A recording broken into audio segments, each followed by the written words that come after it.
राज्यात ठिकठिकाणी मुसळधार पावसाचा इशारा। रत्नागिरी, हिंगोली, नांदेड, नागपूर, यवतमाळला ऑरेंज अलर्ट, तर रायगड, ठाणे, पालघर, नाशिकसह मराठवाड्यामध्ये येलो अलर्ट जारी।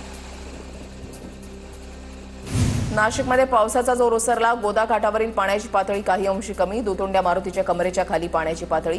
जिल्ह्यातील 23 पैकी 7 धरणं 100% भरली।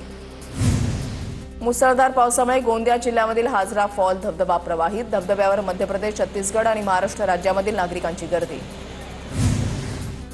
भंडारा जिल्ह्यामधल्या गोसेखुर्द धरणाचे पुणे 33 दरवाजे उघडले। नदीकाठावरील गावांना देण्यात आला सतर्कतेचा इशारा।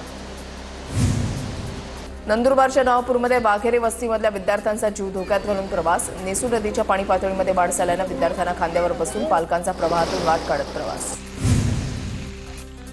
गोंदिया जिल्ह्यामध्ये 2 दिवसांपासून पावसाची संततधार। वैनगंगा नदीच्या पाणी पातळीमध्ये वाढ।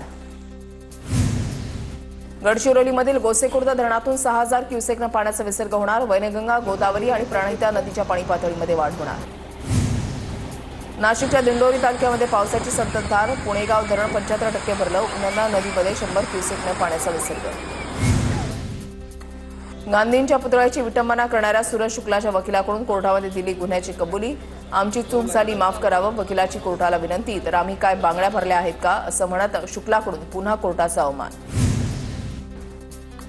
मालमत्ता करातून पुणे महापालिकेच्या तिजोरीमध्ये 1400 कोटी रुपये जमा। सोमवारी संध्याकाळपर्यंत 7,75,000 नागरिकांनी भरला मालमत्ता कर।